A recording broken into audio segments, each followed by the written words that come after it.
안녕하세요. 책사입니다. 우리의 옛 이야기 시작하겠습니다. 옛날 어느 마을에 부모를 잃고 남의 집에서 머슴 일을 하는 떡거머리 총각이 있었다. 제대로 배우지는 못했지만 딴에는 뽀부가 높고 배짱이 커서 행동에 꺼리낌이 없었다. 온열 모내기철이 되어 너나 없이 한창 바쁠 때에도 늘어지게 낮잠을 자기 일쑤였다. 그날도 마찬가지였다. 산복도 위에 등자나무 밑에서 코까지 드르렁골면서 낮잠을 자는 참이었다. 한창 코를 골던 머슴은 누가 차기라도 한 것처럼 벌떡 일어났다. 그러더니 주위에서 혀차는 소리에도 아랑곳 없이 실실 웃음을 흘리는 것이었다. 아니, 하라는 일을 안 하고 잠이나 퍼질러 자더니 뭐가 그리 좋다고 웃는 게냐? 어르신, 제가 너무 좋은 꿈을 꿔서 그렇답니다. 다들 바빠 죽을 지경이었는데 한가하게 꿈타령이라니 기가 막힐 일이었다. 도대체 어떤 꿈인데 그러는 게냐? 그러자 머슴은 정색을 하며 머리를 가로저었다. 그냥 보통 꿈이 아니에요. 함부로 얘기를 해줄 수가 없습니다. 온님한테라면 좀 몰라도요. 그래 이놈, 한번 온님한테 가보자. 혼 좀 나봐야 해. 그렇게 해서 온 머슴은 온님 앞으로 가게 되었다.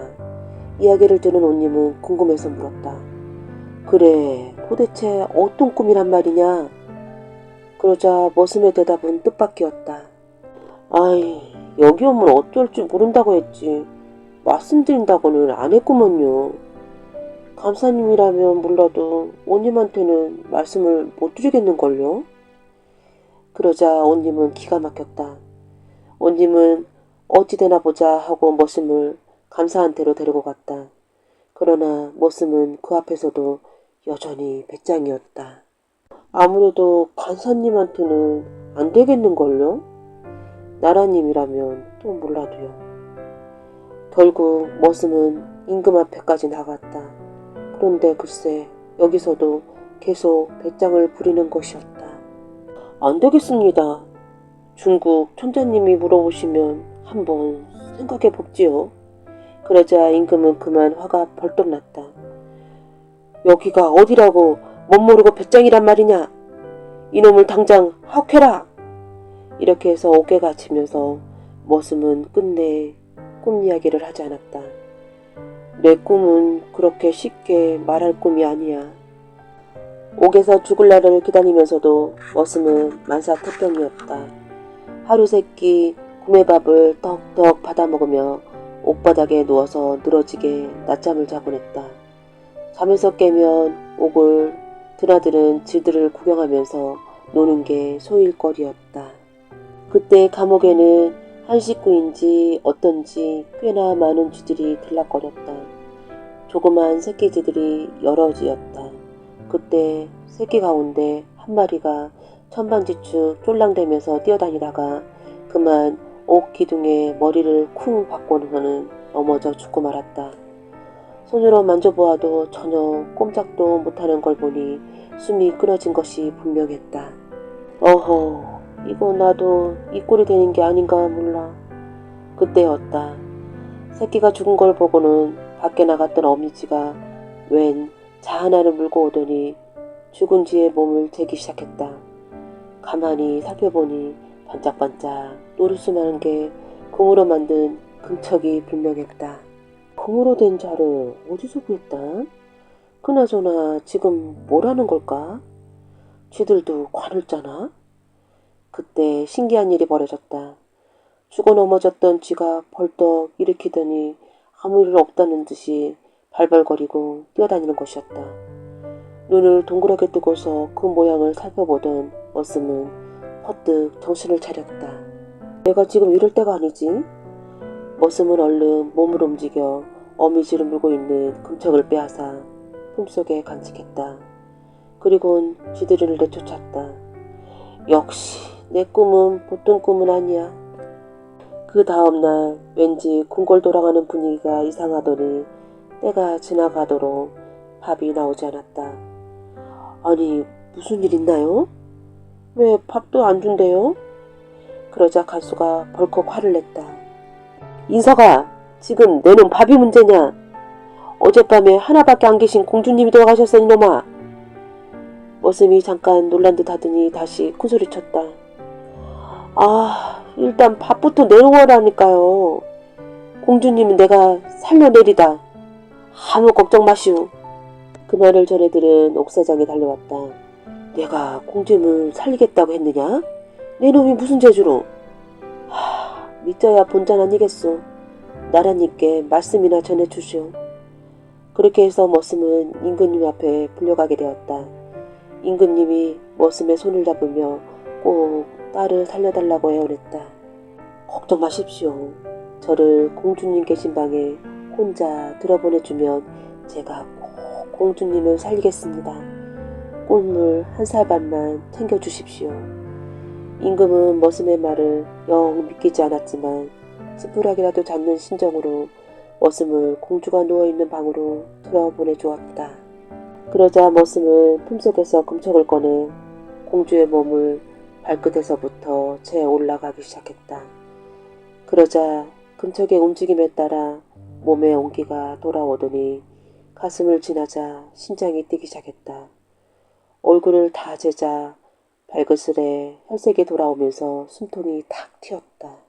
공주가 새별같은 까만 눈을 반짝 뜨고 자리에 일어나 앉으며 말을 했다. 오래 잤더니 목이 마르네. 물 좀 없나요? 머슴이 기다렸다는 듯이 꿀물을 내밀자 공주가 맛있게 들이마셨다. 꿀맛이야. 머슴이 방문을 열고 공주를 부축하고 걸어 나오니 대궐에는 아주 야단이 났다. 임금님이 공주를 얼싸안고 웃다가 울다가 한참 법석을 떨더니 머슴을 보고 말했다. 내가 공주를 살렸구나. 원하는 것이 무엇이든지 들어주마. 뭘 원하느냐. 됐습니다요.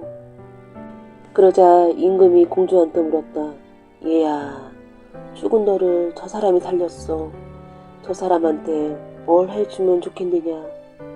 아바마마, 저분이 제 생명의 은인이니 저 사람과 살게 해주세요. 절 살리느냐 제 몸을 다 만졌으니 다른 데로 시집갈 수도 없어요. 그래, 딸이 죽었다 살아난 마당에 그 소원 못 들어주겠느냐. 여봐라, 이제 넌 내 사위다. 그렇게 해서 머슴은 나라님의 사위가 되었다. 머슴이 공주와 딱이 되어 꿈같은 나라를 보내고 있는데 뜻하지 않게 중국에서 사신이 왔다. 조선에서 어떤 젊은이가 죽은 공주를 살렸다는 소문이 중국에까지 퍼져서 소식을 들은 중국 천자가 급히 사람을 보낸 것이었다. 조선에 죽은 사람을 살리는 인재가 있다니 중국으로 보내서 3년 전에 죽은 우리 공주 좀 살려주게 해줘. 죽은 지 하루 이틀도 아니고 3년이나 된 사람을 살려내라니 말도 안 되는 일이었다. 임금은 그냥 모른 척 내던지고 싶었지만 이웃나라 임금이 특별히 청한 일이니 뿌리칠 수가 없었다. 그래서 부모가 된 머슴은 천자의 딸을 살리러 중국으로 건너가게 되었다. 어떻게 되겠지. 말은 이렇게 했지만 머슴도 이번 일은 영 자신이 없었다. 그래, 살짝 내빼는 거야. 이렇게 생각한 머슴은 길을 가다 말고 뒤가 마렵다면서 숲으로 들어갔다. 그가 막 일을 보는 척 하는데 어디서 호랑이 한 마리가 나는 듯 달려와서 머슴을 번쩍 채갔다. 호랑이가 순식간에 어느 동굴 앞에 다다라 머슴을 내려놓았는데 동굴 안에 살펴보니 호랑이 하나가 신음을 하고 있었다. 들어가서 자세히 보니 입속에 사람의 비녀가 걸려 있었다. 이걸 꺼내달라는 게로군. 머슴은 무서움을 참고 호랑이 입속으로 손을 넣어 비녀를 꺼냈다. 그러자 머슴을 업어온 호랑이가 머슴을 동굴 속으로 잡아 끌었다. 가서 보니 사람인지 사슴인지 해골이 수북이 사여 있었다. 그때 호랑이가 웬 손수건을 입에 물고서 어느 해골을 쓱쓱 문지르기 시작했다. 그러자 해골 위에 살이 돋아나서 마치 산사람처럼 되는 것이었다. 호랑이는 그 손수건을 머슴 앞에 떨어뜨렸다. 이게 말로만 듣던 환생포로구나. 은혜를 갚겠다는 뜻이군. 머슴이 그 수건을 집어들자 호랑이는 다시 머슴을 태우고 나는 듯 달려 아까 그 숲속으로 데려다 주었다. 머슴은 이를 다 본 척 태연하게 나가서 사람들에게 말했다. 자, 길이 바쁘니 어서 갑시다. 중국에 도착한 머슴은 환생포로 죽은 공주의 유골을 문지르고 금촉으로 몸을 재서 죽은 지 3년이 된 대국의 공주를 깨끗하게 살려냈다. 천자는 어찌나 반갑고 기뻤는지 머슴을 사위로 삼았다. 그래서 머슴은 조선공주에 이어 중국 공주까지 아내로 맞이하게 되었다. 그 후 어느 무더운 여름날 머슴이 발을 씻고 있는 참이었다. 오른발은 금대하에 물을 담아 중국 공주가 씻어주고 왼발은 은대하에 물을 담아 조선 공주가 씻겨주고 있었다. 머슴이 그 모습을 내려다보면서 싱글벙글 웃었다. 과연 대단한 꿈이었어. 그러자 두 공주가 서로 입을 맞춘 듯 물었다. 도대체 어떤 꿈이었답니까? 이제 말씀 좀 해주세요. 머슴은 뿌듯한 표정을 짓더니 말해 드리리다. 어떤 꿈이었는가 하면 구름을 뚫고 하늘에 솟아올라가 오른손에는 해를 쥐고 왼손에는 달을 쥐는 꿈이었다오. 이 어찌 대몽이 아니겠소 하면서 껄껄 웃는 것이었다. 자고로 꿈은 크게 봐야 하는 법이었다.